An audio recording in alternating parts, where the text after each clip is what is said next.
You have the problem of incorrect prices for the services that we actually provide, and those prices are also corrected not based on studies and based on evidence, they are just corrected based on the losses that the providers are generating.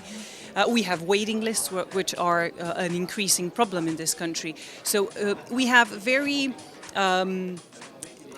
it's not complex, but very unfriendly, let's say, balancing mechanisms. And in the past, we were kind of lucky to have the voluntary health insurance for co-payments, because that was a way of balancing increasing needs with fewer and fewer means.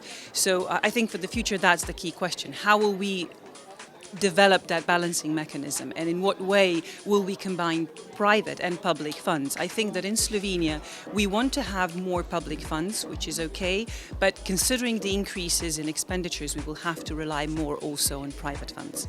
And the only question is it going to be out of pocket or through various voluntary health insurance schemes that should be developed in this country? I think it's good to start from the perspective of a client. The clients, I assume, they don't really know what is the price of healthcare. Healthcare is not for free, it has a price. So more transparency about how much healthcare really costs. And if there is more awareness of prices, then I think people will also be more aware of the quality. If you know that it's quite expensive, you're asking yourself the question, what am I paying for and what kind of service do I get once I'm ill? HTA as such, I think it comes from an interplay, I would say, between the authorities, academia, and likely the industry. Of course, here not to forget, three important stakeholder groups. These are physicians, pharmacists, and patients. But if you're looking just the implementation as such, I believe that academia is strong. We do have a very strong group in the University of Ljubljana that's going to be also producing basically the human resources and human capabilities needed to implement such an HTA.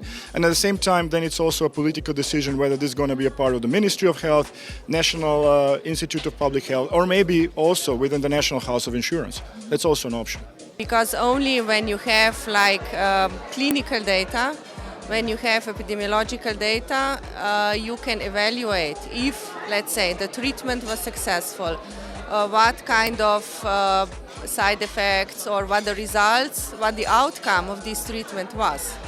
And this is why we urge that we have to start somewhere, maybe with a pilot project, but because this is it's a very complex issue and it's not cheap.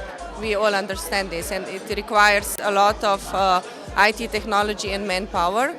But if we look in the Western countries, they all operate with data registry.